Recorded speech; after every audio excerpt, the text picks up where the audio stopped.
Hello, my name is Zachary Doyle, and today is Friday, April 13th, and this is my interview video on Erikson's psychosocial stages of development. Imagine I've never heard of Erikson's theory of psychosocial development. Could you briefly explain salient features of Erikson's theory of psychosocial development? And what is the source of this information? So, the Erikson theory of psychosocial development revolves around 8 stages of development that every individual will go through at one point in their life or another, and each of these stages may affect the individual differently, more so or less so. The 8 stages start with trust versus mistrust, which is typically in an individual birth through 18 months. Second stage is autonomy versus doubt, 18 months to 3 years old. Initiative versus guilt is the third stage, ranging from 3 to 6 years. Stage 4 is industry versus inferiority, which is typically 6 years to 12 years. Stage 5 is identity versus role confusion, typically 12 to 18 years old. Stage 6 is intimacy versus isolation, typically the young adulthood range. Stage 7, generativity versus self-absorption, typically labeled as the middle adulthood. And the last stage, integrity versus despair, which is the late adulthood stage.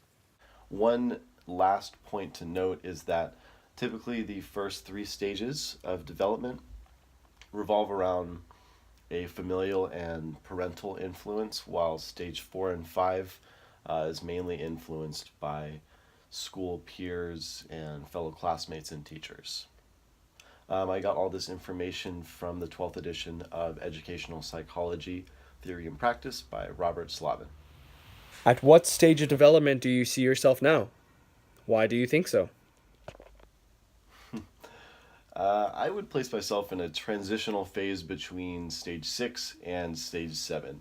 I say that mainly because, as I referenced in my first response, every individual is affected by these stages differently or go through different experiences that lead to confronting these individual stage crises at a different place in life.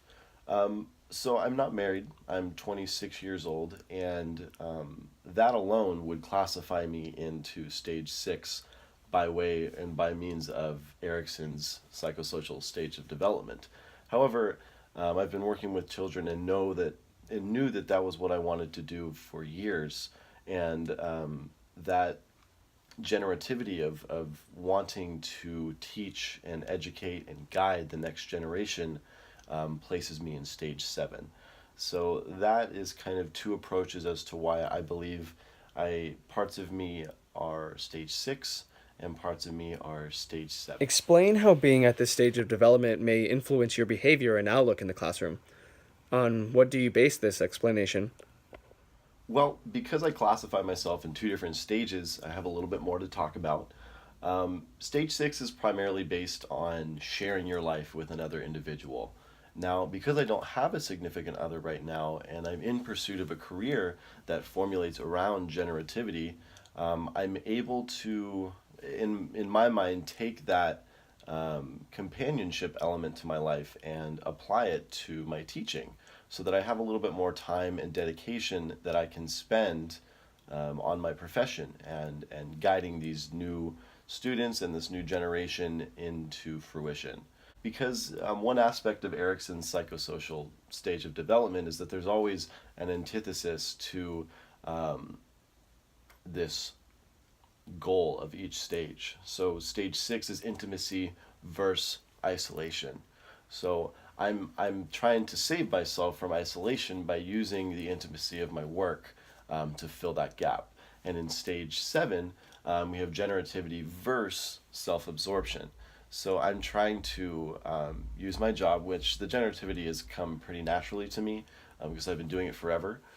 So I'm taking this generativity, and that is filling the void that self-absorption is trying to take over. So I'm able to kind of balance those 2 stages to help me and to help solve the crisis that each of them present to me. Identify at what level your students are likely to be at in Erikson's stages. So the main age group of students that I'd like to work with are elementary level. So that would generally classify them into stage 4 in Erikson's psychosocial stages of development, typically ages 6 through 12. Now, the main crisis here in stage 4, which is labeled industry versus inferiority, is a student's discovery of success and failure in relation to themselves.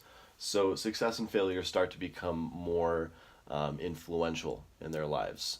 So a student that might not be succeeding in day-to-day activities or in sports or tests or in any aspect of their life, this failure can start to stick to that student and start to create poor learning tendencies that can be taken on later in life.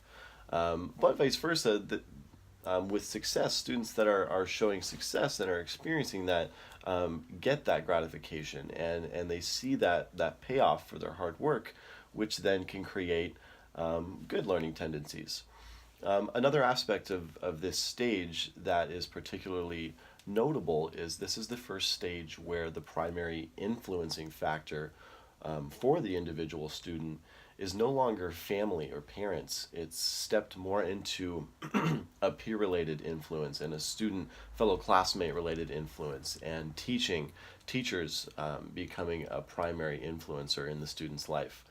So it's just important to be cognizant of that as an educator, that this is the first stage where your teaching can really start to influence the future of your students. Explain how being at this stage of development may influence their behavior and outlook in your classroom. And on what do you base this explanation? Primarily, it's going to be a student realizing how their work compares to everyone else's in the classroom. Going back to my previous response, success and failure becomes much more important in this stage in regards to the individual. It becomes more important to the student to see success or to see failure. And these two concepts become much more influential in a day-to-day life. And so a student that is failing is going to be, sometimes surrounded by students that are succeeding, and there may be confusion as to why that is. Why am I failing and these other students succeeding? And so there needs to be awareness of this as an educator, to encourage students that may not be succeeding every time to keep trying and to learn from failure, so that we don't develop these negative and these poor learning tendencies later on in our educational path. What might be some disconnects between you and your students, keeping the differences in the two stages in mind? Responses. I think developing the proper way to view failure as a class is going to be a particularly difficult challenge for me as an educator, and just being cognizant and very aware of my students' learning tendencies, whether they're good or bad, and to enforce them or to encourage maybe a different approach to a challenging problem might be beneficial.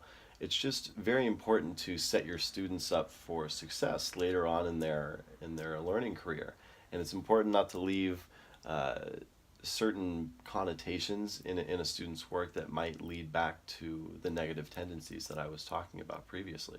Any final comment? The only thing that I found particularly interesting about Erikson's psychosocial stages of development was it was very eye-opening for me, not having known anything about this, to be able to determine where I was in this stage of life that's been very explicitly mapped out.